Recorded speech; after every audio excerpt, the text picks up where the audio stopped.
तो ये दोस्तों आज बहुत ही एक सडनली आज आप लोगों के लिए जो भी रेलवे का स्पेशली तैयारी करते हैं और साथ में इसके अलावा जो 10th बोर्ड का एग्जाम देंगे उनके लिए सबसे इंपॉर्टेंट सबसे पहले एक सूचना आई है। और बता दें कि रेलवे में स्पेशली एएलपी और टेक्नीशियन का जो भर्ती आया है उसमें सबसे बड़ी बदलाव हो गया है, अर्थात उसके सिलेबस को लगभग चेंज कर दिया गया है। उसमें देखेंगे सिलेबस के चेंज करने में क्या क्या आप इसका प्रॉफिट है और क्या इसका लॉस है, ये बताएंगे। और कौन कौन सा चैप्टर को कौन कौन सा लेसन को इस सिलेबस से हटा दिया गया इसकी चर्चा हम करेंगे। तो बात कर लेंगे जो हम लोग का जो ग्रुप डी में एग्जाम दिए थे रेलवे का, और साथ में स्पेशली ग्रुप डी की चर्चा करेंगे जिस एग्जाम में साइंस के क्वेश्चन पूछा जाता है।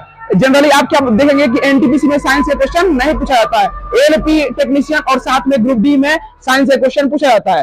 तो बात करेंगे कि एएलपी यानी टेक्नीशियन का जो भर्ती आएगा उसमें क्या क्या परिवर्तन होगा। तो आप हाल ही में एनसीईआरटी के बोर्ड पे जाएंगे, एनसीईआरटी के वेबसाइट पे जाएंगे तो वहां पे आपको पता है कि क्वेश्चन जो आ रहा था कंप्लीट एनसीईआरटी से उठाकर आ रहा था, चाहे रेलवे का ग्रुप डी का कोई भी शिफ्ट का देख लीजिए, एकदम हूबहू मैं 100% गारंटी देता हूं कि एनसीईआरटी का एकदम लाइन बाय लाइन क्वेश्चन खोज दूंगा। उसकी चर्चा बाद में करेंगे कि उसकी सिलेबस क्या था, लेकिन फिलहाल चर्चा करेंगे कि एएलपी और टेक्नीशियन जो भर्ती आएगा उसमें सबसे बड़ी बदलाव क्या हो गया है। तो उसके सिलेबस को चेंज किया गया। देखिए यहाँ पे चर्चा करना है 9th क्लास का जो एनसीईआरटी का किताब था उसमें 3 चैप्टर को हटा दिया गया है, और साथ में 10th का जो एनसीईआरटी का किताब था साइंस का उसमें से भी 3 चैप्टर को हटा दिया गया है। वैसे बताया गया है कि बच्चे के ओवरलोड को कम करने के लिए, अर्थात overload of reduce of overload यानी बच्चे के ब्रेन को रिड्यूस करने के लिए ये 3 चैप्टर को हटा दिया गया है। तो इससे अब यहाँ पे बात करेंगे कि कौन कौन चैप्टर हटा है। तो सबसे पहले बात करें 9th क्लास का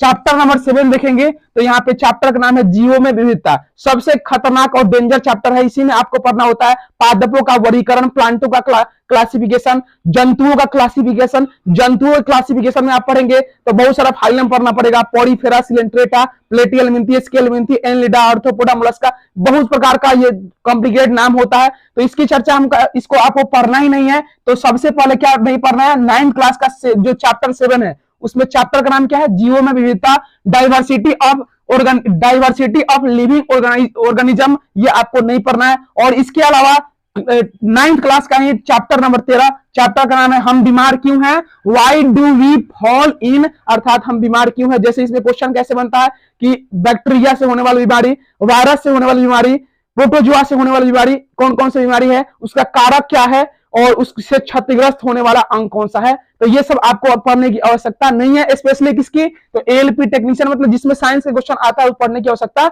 नहीं है। पूछा भी गया है कि आखिर इसको क्यों चेंज किया गया है, क्यों हटा दिया गया है। तो ये सब सिलेबस को, ये सब चैप्टर जो है क्लास 11th और 12th में इंक्लूड किया गया है। और 10th वाला जो जनरली बोर्ड का एग्जाम 10th यानी 9 10th से जनरली एग्जाम में क्वेश्चन आता है रेलवे के, तो ये 9 10th का जो सिलेबस है इसमें से 3 चैप्टर हटा है। तीसरा चैप्टर है जो चैप्टर नंबर 14 दिया है, चैप्टर का नाम क्या है, प्राकृतिक संसाधन यानी नेचुरल रिसोर्सेस, ये चैप्टर हटा दिया गया है। और साथ में देखिए 9th में 15 चैप्टर था टोटल साइंस का, उस 15 में से 3 चैप्टर हट गया, तो चैप्टर बचा कितना, तो आप बताएंगे कि 12 चैप्टर आपको पढ़ना है। एक बार इसको स्क्रीनशॉट खींच लीजिएगा कि कौन कौन चैप्टर आपको टिक आउट लगा कर रखना है, ये आपको तैयारी अभी से ही शुरू कर देना है।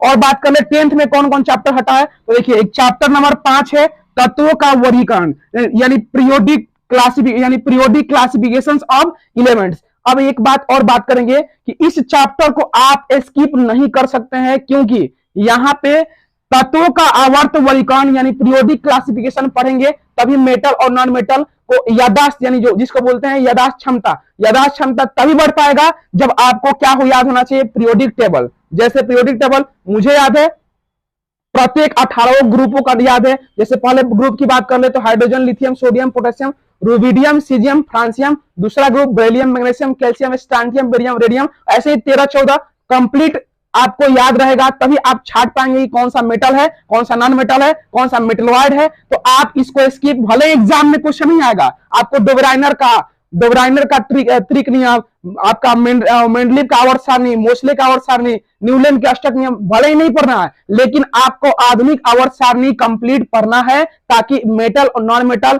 कार्बन और इट्स कंपाउंड, ये आपका यादाश्त क्षमता क्या हो जाए, बढ़ जाए। तो आप इसको जो भी बताया मैंने क्या नहीं पढ़ना है, डोबराइनर, मोसले, डोबराइनर, न्यूलैंड का अष्टक, मेंडलीव का आवर्त सारणी नहीं पढ़ना है, लेकिन आधुनिक आवर्त सारणी का जो भी पीरियोडिक टेबल है उसको याद जरूर रखना है, तभी आपका याददाश्त क्षमता बढ़ेगा और सही सही क्वेश्चन को कर पाएंगे।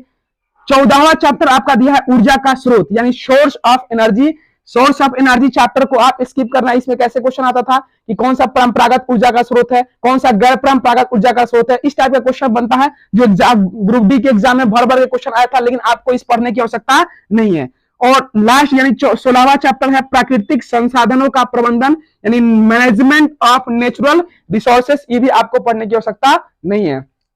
इसमें यानी प्राकृतिक संसाधन पढ़ने की आवश्यकता आपको नहीं है। यानी अब बात करने के 10th में 16 चैप्टर है, इसमें से भी 3 हट गया तो बचा कितना 13, यानी 10th में 13 चैप्टर और 9th का 12 चैप्टर एकदम कंप्लीट अभी से ही कमर कस के तैयारी करना है। और इसमें से क्या पढ़ना है आपको, हटाने के बावजूद भी क्या पढ़ना है, तो पीरियोडिक टेबल को आपको जरूर याद रख के चलना है, क्योंकि आप अगर ये नहीं पढ़ते हैं तो बाकी जो इससे रिलेटेड चैप्टर है वो आप ब्रेन में जो नर्वस सिस्टम है उसमें आप रख नहीं पाएंगे अधिक दिनों तक। तो ये वीडियो कैसे लगा आप कमेंट बॉक्स में जरूर बताएं। तब तक के लिए थैंक्स, बाय, टेक केयर।